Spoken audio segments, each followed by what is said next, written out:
Buenos días, buenas tardes, buenas noches a todos nuestros amigos que nos siguen a través de nuestro programa Inmobiliando con Magner Aguirre. El día de hoy tenemos un gran invitado, un amigo, un constructor desde el año 2001 a través de la empresa Celsit, con una gran experiencia en el área eléctrica y también con una gran experiencia en el tema relacionado con la empresa eléctrica, con Emeloro, pues allí tiene sus inicios nuestro invitado Gilbert Pontón, ¿no? Y además es corredor de bienes raíces con una amplia experiencia en todo lo que es la industria de la construcción. Más adelante nos hablará de los distintos proyectos que ha aprobado, ha ejecutado a lo largo de su vida con más de 35 años de experiencia. Gilbert, bienvenido, es un honor tenerte con nosotros en nuestro programa. Gracias, Magner, buenas tardes, público que nos está viendo a través de este programa, y gracias por la invitación, ¿no? Es un honor para mí estar aquí compartiendo pues con usted, Magner, que es una persona también experimentada, con experiencia en el tema inmobiliario y asimismo político y empresario de aquí de la ciudad de Machala. Muchas gracias. Gilbert, ¿tú consideras que las ciudades son en general o deberían ser vistas al fin y al cabo como desarrollos inmobiliarios? Las ciudades en general, bueno, la experiencia y el desarrollo de las ciudades que se han venido implantando a través de la historia, pues no son lugares que se eligieron por las personas para poder habitar. Me imagino buscaban tener cerca la fuente de agua, tener cerca quizás el tema agrario, aquí en El Oro, la provincia especialmente ganadera, cacao, banano, que a futuro se fue implementando aquí en la ciudad de Machala.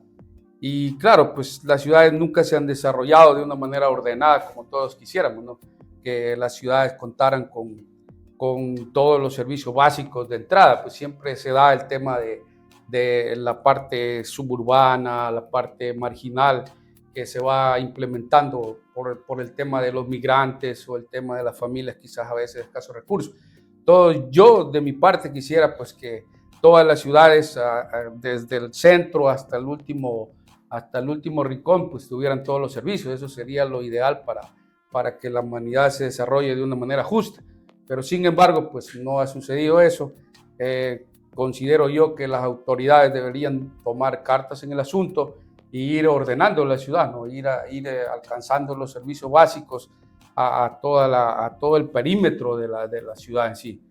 Bueno, pero por ejemplo, ciudades como Guayaquil, donde ha habido una gran fortaleza sobre todo de las administraciones anteriores, en donde se puso un cierto orden en la ciudad, y pese a todos los controles que se vienen ejecutando allá, que en Machala también se implementaron, sobre todo con las alcaldías social cristianas, vemos por ejemplo que en Guayaquil la ciudad sigue creciendo de manera incontrolable.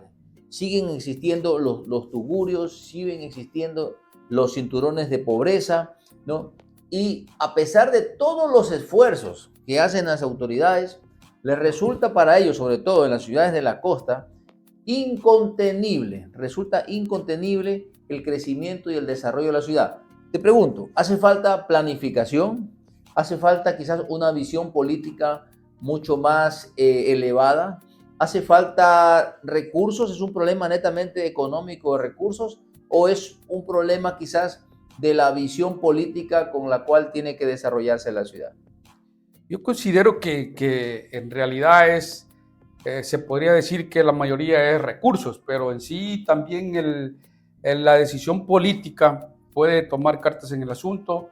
Las autoridades locales pueden valer y ejercer el derecho, que las normas que están aprobadas se cumplan, que los proyectistas cumplan las normas al momento de desarrollar un proyecto, que no se permite. Bueno, normalmente en este tiempo ya no se permiten las famosas invasiones que antes se permitían. Ahora por lo menos se hace una pequeña lotización, pero no hay el control, no hay la regulación. para que el que quiera vender su tierra, pues obviamente la venda con todos los servicios, por lo menos los servicios básicos, que es lo más importante para cualquier familia. ¿Qué es lo que busca una familia? Tener su casa, tener sus servicios básicos para poder... Tengo esta reflexión porque la ordenanza de urbanización de Machala, como de muchos otros cantones, exige, por ejemplo, que el desarrollador inmobiliario, el urbanizador, ejecute todos los servicios básicos. Pero ¿qué es lo que pasa? Quien invierte es el promotor inmobiliario, quien invierte es el constructor. Pero una vez que el constructor hace la entrega de las obras ejecutadas a las empresas correspondientes, resulta que el que entra a cobrar es la empresa de agua, es la empresa de energía eléctrica, es la empresa de alcantarillado, que no han puesto un centavo, para la ejecución de esas obras, y sin embargo ellos entran a cobrar el servicio, muchas veces un servicio sumamente caro. En el caso de Machala y Santa Rosa, el costo del agua, el costo del alcantarillado es igual al consumo del agua. En otras palabras, si consumo $10 de agua, $10 de alcantarillado. O sea, se dobla la factura de agua y de alcantarillado, ¿no? Sin que estas empresas hayan, repito, invertido un solo centavo. ¿No crees que sería importante también requerir de la inversión en parte de estas empresas para que pueda dotarse de servicios básicos, sobre todo en los sectores más vulnerables, más pobres? ¿Por qué ocurre que en el sector popular, en los sectores más vulnerables, donde hay una mayor necesidad, es donde menos la gente quiere invertir en este tipo de servicios? Sí. Porque el precio de la tierra resulta que termina siendo muchísimo más bajo que si se invierte esa misma cantidad de dinero en un sector de plusvalía media alta. Sí, el problema ahí está, pues, el abuso de las autoridades, y quizás las autoridades que se eligen, quizás con poca experiencia, y lo que hacen es simplemente aprobar unas ordenanzas que, en este caso, con la experiencia que tengo como presidente de la Asociación de Propietarios de Vivienda de la Urbanización San Patricio, he venido presentando el reclamo de que por qué, si nosotros pagamos todo al constructor, los impuestos o los recargos en el tema de agua potable son superiores. O sea, realmente el municipio no aporta, y lo que hace es duplicar o triplicar el valor de las planillas.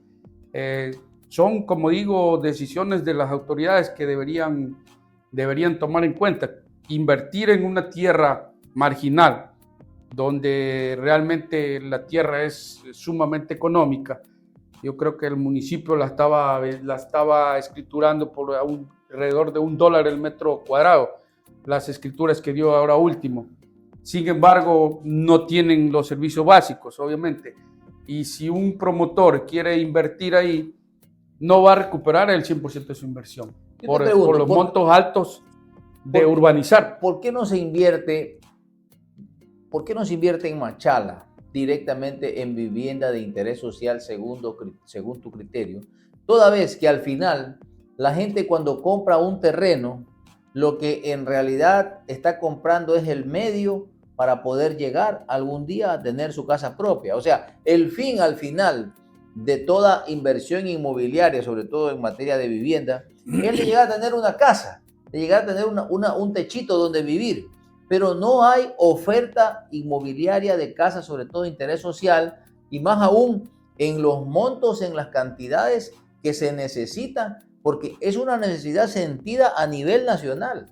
¿Por qué no se invierte en vivienda de interés social? Me imagino que es muy difícil para un promotor hacer inversiones para el tema de interés social, porque en primer lugar, hay mucha traba para poder calificar a una persona como para que pueda acceder a un crédito de interés social. Es muy difícil que las personas puedan acceder de acuerdo, por decir, una casa de $30,000, que sería un precio asequible para una familia promedio de clase... ¿Se puede hacer una casa con $30,000? ¿Terreno, casa, obras de servicios básicos? Sí, se pueden ajustar a esos niveles. Se pueden hacer casas hasta de $30,000, pero ahí viene el problema, que la persona quizás pueda ajustar para la entrada, pero no califica. ¿Por qué? Porque la persona no tiene un historial crediticio, no tiene una cultura financiera y ahí se generan los problemas. Entonces, como promotor o como constructor, yo invierto en un sector y cuando voy a vender o lo voy a sacar al mercado, no voy a tener la acogida porque no lo voy a poder ubicar así nomás. Es bien difícil el tema de interés social. Si bien es cierto, el gobierno tiene un crédito muy bajo de 4.89, creo que está ahorita el interés, no acceden las personas por el tema de que se debe calificar y el banco le revisa hasta el último movimiento. Bueno, pero hay un sector de la población que está asegurado, que tiene un trabajo estable, que son profesores, que son funcionarios públicos, ¿verdad? Que perciben una remuneración que de pronto les puede dar un poder adquisitivo, pero el problema que yo analizo es que no hay oferta, es decir, no hay vivienda. Tal vez 30.000 pueda que sea una vivienda demasiado básica, pero una vivienda entre 50.000 y 70.000 dólares pudiera ser una vivienda lo bastante bien terminada como para que pueda ya aplicar a un estrato, yo diría, de tipo medio-bajo, ¿sí? Es que es donde mayor demanda existe en la actualidad. Y en este caso, ¿no crees que el gobierno nacional debería dar incentivos, como por ejemplo algún tipo de bono para quien desee comprar una casa de este tipo y con ello estimular la industria de la construcción en el país? Nosotros hemos estado trabajando con un proyecto de interés social calificado, está calificado en el BIES, está calificado en la Mutualista Pichincha. Y sí, es un extracto como para profesores, empleados que tienen ingresos superiores a $1,200 y aún así existe la dificultad para calificarlo. Los créditos están a 25 años plazo, una cuota para una casa de $75,000 está por $400, $450 y es bastante difícil calificar a las personas para que puedan acceder al crédito. La oferta existe y la demanda existe, pero entre esa oferta y calificar digamos, al usuario, a la persona que está interesada, se demora entre 6, 9 y 12 meses, solo para poderlo calificar. Entonces, en este momento, por ejemplo, nosotros tenemos 3 créditos que los calificamos el año pasado. Los calificamos el año pasado, la entrega de la casa era en 9 meses, la entregábamos en octubre y octubre, diciembre y enero teníamos que haber tenido los desembolsos porque más o menos demora entre 45 y 60 días el trámite, pero como se vino el tema de los feriados, obviamente se alarga un poco. Pero llevamos abril y hay 2 personas que todavía no han podido ser calificadas por problemas de morosidad en deudas, por tarjetas de crédito y el problema sí tiene mucho que ver también la ciudadanía, ¿no? O sea, porque si quieres tener acceso, tienes que tener una cultura financiera, tienes que ser disciplinado en tus gastos para poder acceder. Entonces, claro, no hay gran oferta, pero me imagino que esas son las dificultades que tienen la mayoría de los promotores porque tienen que hacer una inversión y no la pueden recuperar a su debido tiempo. Bueno, el tema del score crediticio definitivamente es un tema fundamental en la compra de una vivienda y en ese orden de ideas hay muchas personas que no tienen quizás una claridad respecto de la importancia que tiene estar al día en los pagos, en sus tarjetas, en sus obligaciones con cualquier negocio, con cualquier crédito que hayan adquirido, porque eso se convierte, yo diría, en la carta de presentación fundamental para poder otorgar un crédito. Pero no es menos cierto también que tenemos actualmente un marco legal al que yo le llamo una legislación fallida, porque existen disposiciones en nuestro Código General de Procesos, por ejemplo, que cuando se trata de cobrar una acreencia o cobrar una deuda, con el actual marco legal vigente, se vuelve casi inejecutable el cobro de la deuda. Por eso es que la mayor parte de los bancos ya no le prestan a usted dinero en función de su patrimonio, sino le prestan dinero en función de su saldo promedio, le prestan dinero en función de su score crediticio.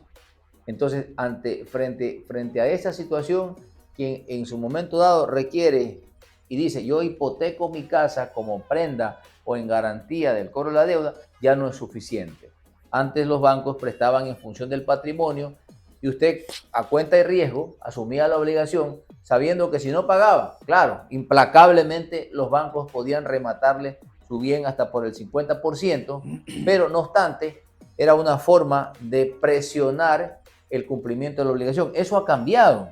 Ahora, ¿cómo lograr realmente estimular el crédito? Porque hay que entender de que si la industria de la construcción, a la que usted está ligada, Gilbert, se reactiva, se reactiva con ello el trabajo del país.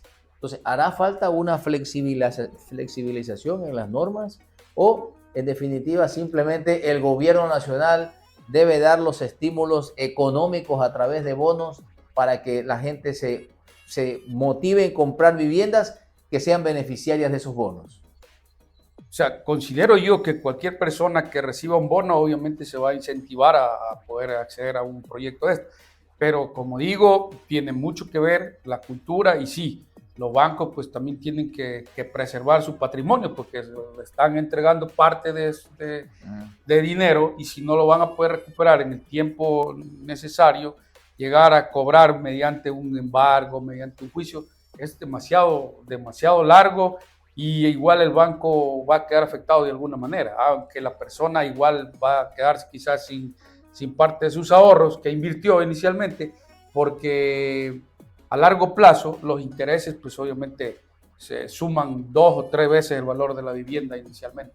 Entonces eso hace que las personas no puedan acceder realmente de manera directa con un bono, digamos que les da la entrada, porque el banco ahorita les presta hasta el 95% en el tema de interés social, 95% en el caso del Pichincha y en el caso del BIES les da el 100%. Les presta hasta el 100%, incluido hasta los gastos notariales, gastos registrales y todo. Y para mí ya es un beneficio, o sea, es un buen incentivo que las personas deberían aprovecharlo, siendo, como digo, un poco ordenadas, disciplinadas en sus gastos, porque la calificación es rigurosa y eso es lo que ahorita está frenando a las personas poder acceder a los proyectos. No hay demanda porque no hay, oferta porque realmente es un tema muy largo poder llegar a concretar estas ventas. Le consulto, Gilbert, ¿qué le hace falta a Machala para convertirse realmente en una ciudad agradable o mucho más agradable para vivir? O agradable quizás para vivir, ¿no? Yo veo, por ejemplo, siempre con una envidia sana Cuenca, sus parques, sus avenidas, sus áreas verdes, sus camineras, sus ciclovías, ¿no? Y una serie, digamos, de desarrollos inmobiliarios, una ciudad que ha crecido de manera planificada, una ciudad que ha crecido de manera ordenada, una ciudad que tiene la quinta fachada. ¿Sabe usted lo cual es la quinta fachada? La quinta fachada es que toda casa tiene 4 frentes, ¿verdad? Norte, sur, este, oeste. Tiene las 4 fachadas. La quinta fachada es la que usted mira desde arriba. Entonces, cuando usted mira Cuenca desde arriba, usted ve una ciudad hermosa. No, porque rara vez encuentra construcciones inacabadas, salvo que están en proceso de construcción. Entonces, eso qué interesante. ¿Qué le hace falta a Machala en su criterio, Gilbert, para que esta sea una ciudad más atractiva para el turismo, para el comercio y para vivir? Turismo, comercio y vivir. Bueno, yo considero que Machala en los últimos años realmente ha avanzado bastante comparado a lo que era hace 30 años atrás.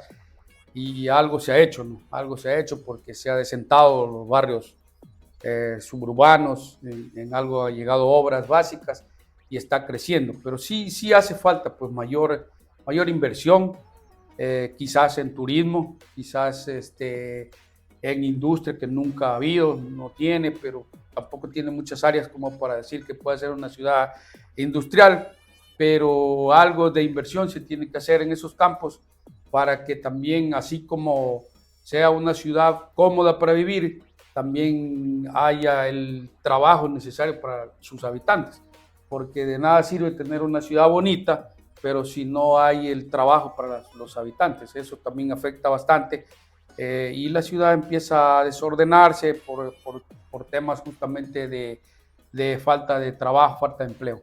Me parece a mí que eso sería un puntual que debe ir turismo, empleo y desarrollo de la ciudad. Hace falta entonces en Machala, quizás como uno de sus proyectos también a corto plazo, un parque industrial en Machala, un lugar donde de manera ordenada, organizada, a propósito de las propiedades que habíamos estado conversando y de la necesidad que tiene mucha gente de trasladar sus talleres, trasladar sus industrias, trasladar en definitiva sus mecánicas, que incluso muchas están siendo hasta ya notificadas de la terminación de su plazo, ¿no? Pero en realidad hasta ahora no conocemos de un lugar específico donde tengamos una planificación en este sentido. Sé que hay una planificación en el sector de Balosa, sé que hay una planificación en el sector de la Vía La Primavera, pero aún no se han desarrollado. Existe un proyecto de un ordenamiento territorial, creo, de hace como 30 años aquí en Machala.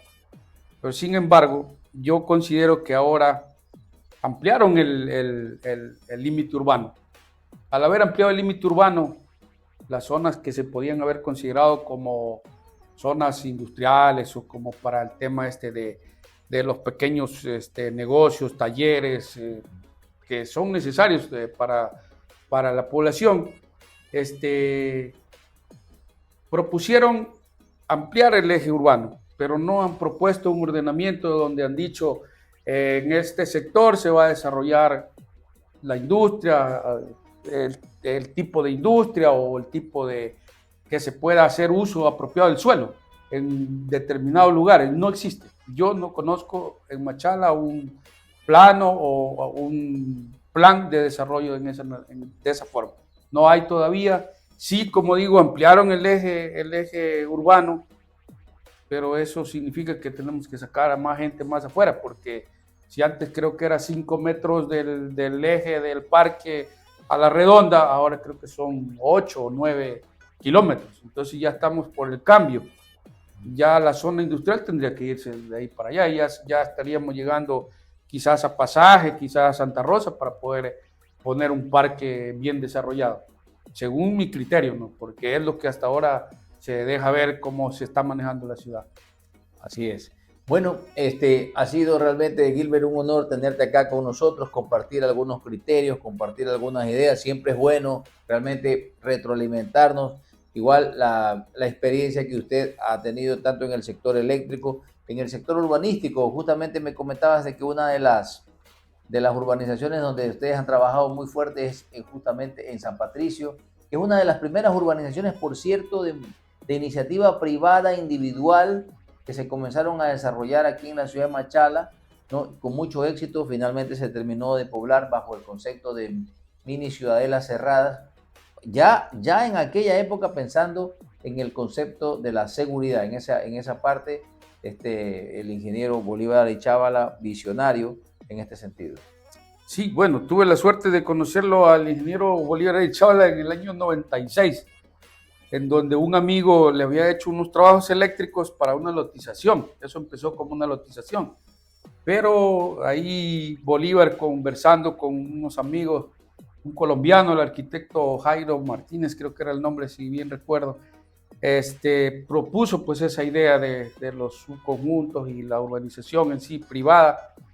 Y tuvimos que trabajar, ahí me invitaron por medio de mi amigo, el ingeniero Francisco Tinoco, ya fallecido, me invitó y me presentó a Bolívar Arichábala, que tenía esa idea, que él no le quería hacer el proyecto, porque él en eso no había trabajado. Me dice, si tú tienes más tiempo, dice, hazle y el ingeniero te va a dar el trabajo. Así que empezamos a trabajar, desarrollamos la parte eléctrica en ese proyecto, y sí, es una de las pioneras en el tema seguridad. Este tema de conjunto ha funcionado muy bien y es una de las que realmente está poblada en el más del 90%, porque las otras todavía, bueno, Ciudad Verde también, que vino después, también se pobló con mucha rapidez, ¿no? Pero de ahí Ciudad del Sol todavía se mantiene, que será un 60%, le falta todavía la construcción terminada, pero San Patricio ¿Se tuvo una aceptación o sería que se llegó en el momento en que realmente había la demanda para toda la gente que adquirió ahí y está ahorita funcionando hasta ahora bien? Qué bien, Gilbert. En todo caso, para concluir, nos gustaría que finalmente des tu saludo de despedida y tus palabras finales y decirnos qué es lo que te gustaría ver que se construya aquí en Machala, ¿no es cierto?, en la próxima década. En la próxima década. Bueno, nosotros, como digo, ya hemos hecho la experiencia, hemos trabajado, hemos aportado en lo que se ha podido y seguimos trabajando, ¿no? Pero también tenemos nuestra descendencia que necesita tener una ciudad ordenada, desarrollada y quizás más turismo, porque ahora el turismo es una fuente de generación de empleos y seguir desarrollando a la ciudad. El aeropuerto se nos fue muy lejos, ya, pero igual tenemos que hacer uso de lo que tenemos y quizás tener pues las vías que nos hace falta para la provincia, que han sido dejadas de lado por la mayoría de los gobiernos. Sobre todo la de Machala, Guayaquil. Machala, Guayaquil, que es una vía que nos conecta pues a Guayaquil, donde también siempre los machaleños se han destacado en negocios, empresas, que se ha tenido que salir de la ciudad para avanzar a ciudades más desarrolladas. Yo considero que Machala está bien, pero tiene que seguirse desarrollando. El tema inmobiliario parece que estos años van a ser buenos, van a alcanzar niveles quizás iguales o superiores que Manta, que Cuenca, no se podría decir, porque Cuenca es otro tipo de urbanismo, pero está bien dejar una ciudad ordenada, sobre todo, como digo, para que las generaciones que vienen atrás, que se han preparado en tecnología, en nuevas tecnologías, tengan trabajo y puedan seguir prosperando y haciendo lo mejor por Machala. Gilbert, muchísimas gracias. Ha sido un honor, mi hermano, tenerte acá con nosotros. Gracias, vamos Manuel, a seguir hablando. Vamos a seguir hablando de Machala, de la provincia del Oro, una ciudad y una provincia que ha aportado muchísimo al desarrollo del país. Hasta la próxima.